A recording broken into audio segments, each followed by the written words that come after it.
In Donald E. Hall's literary critique, Fixing Patriarchy, Feminism and Mid-Victorian Male Novelists, 1996, he delves into the works of prominent British Victorian novelists such as Dickens, Tennyson, Kingsley, Thackeray, Hughes, Collins, and Trollope.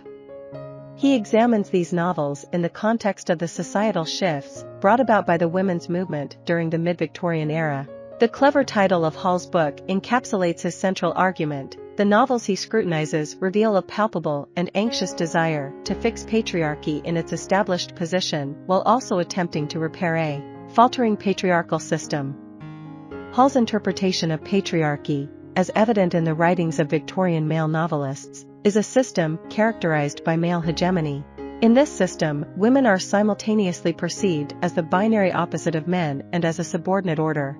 He astutely observes that this system is a fluidly horizontal construct, implying that the boundaries defining it can be easily breached or transgressed. This fluidity generates anxiety regarding the stability and integrity of the patriarchal order. Hall initially contemplated titling his book A Literature of Threat due to the meticulous and labor-intensive responses he discerns in the novelists as they grapple with the perceived threat posed by the women's movement to Victorian patriarchy. The book is organized into 3 sections, each dedicated to a distinct chronological period. The first section focuses on the 1840s, analyzing works by Charles Dickens, such as Martin Chuzzlewit, Alfred Tennyson, The Princess, and Charles Kingsley, Yeast and Alton Locke. These novels are contextualized within the burgeoning women's movement of the time, drawing parallels with texts like Margaret Fuller's Woman in the 19th century from the United States and documents pertaining to the nascent British women's movement. Hall's analysis highlights Charles Dickens' novel Martin Chuzzlewit as an early attempt to address critiques of patriarchy. In doing so, Dickens both defends and proposes corrections to patriarchal ideals. Hall discerns that Dickens portrays anti-patriarchal women in an unsympathetic light during this early phase of his career. Regarding Charles Kingsley's novels, Hall finds a more nuanced approach. Kingsley's relationship with the prevailing gender ideologies of mid-Victorian society is neither overtly oppositional nor entirely compliant.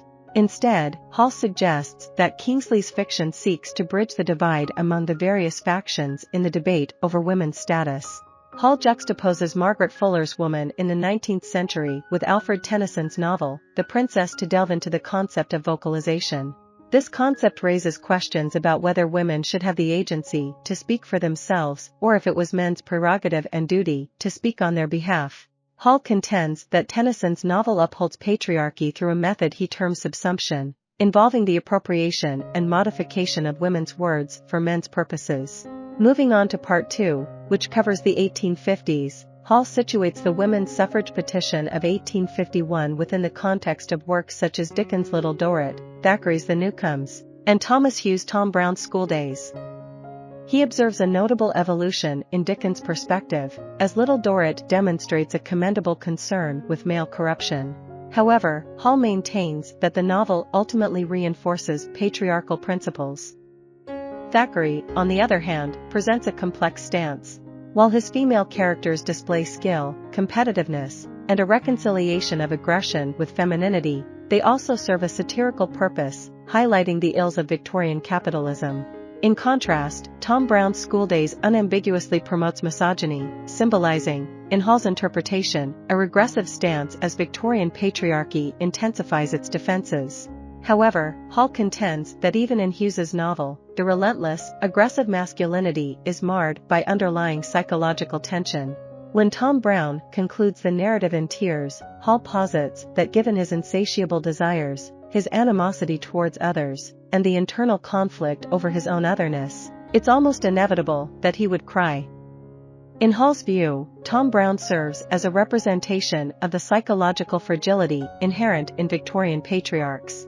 In Part 3, Hall shifts to the 1860s, a period he characterizes as one marked by gradual, incremental progress for the women's movement. To provide a broader context, he introduces several feminist writings from this era alongside the novels of Wilkie Collins and Anthony Trollope, as well as Charles Dickens's Great Expectations. Harriet Martineau's essay Female Industry is discussed in conjunction with Wilkie Collins's novels, including The Woman in White, Man and Wife, and Armadale. Hall contends that these novels reflect a positive shift in the cultural status of women during this time. Anthony Trollope's Barchester Towers is paired with and Isabella Robertson's 1872 lecture to the Irish National Society for Women's Suffrage. Robertson argues for women's involvement in politics, and Hall posits that Trollope's novels echo this sentiment by portraying female characters who demonstrate political acumen and sensitivity. As for Dickens, Hall notes that his progress is once again gradual. While he acknowledges the complexity of the transgressive women in Great Expectations, Hall observes that the novel still exhibits resistance to the idea of women working collaboratively. Drawing a parallel, Hall links this observation to the Contagious Diseases Act, which mandated inspections for venereal diseases among women suspected of prostitution. Hall suggests that this legislation stemmed from apprehension regarding women living and working together, and even proposes that Dickens's novel may have contributed to the emergence of this anxiety and subsequent legislation. I hope you enjoyed this video. Leave a like if you did, and be sure to subscribe. Thank you.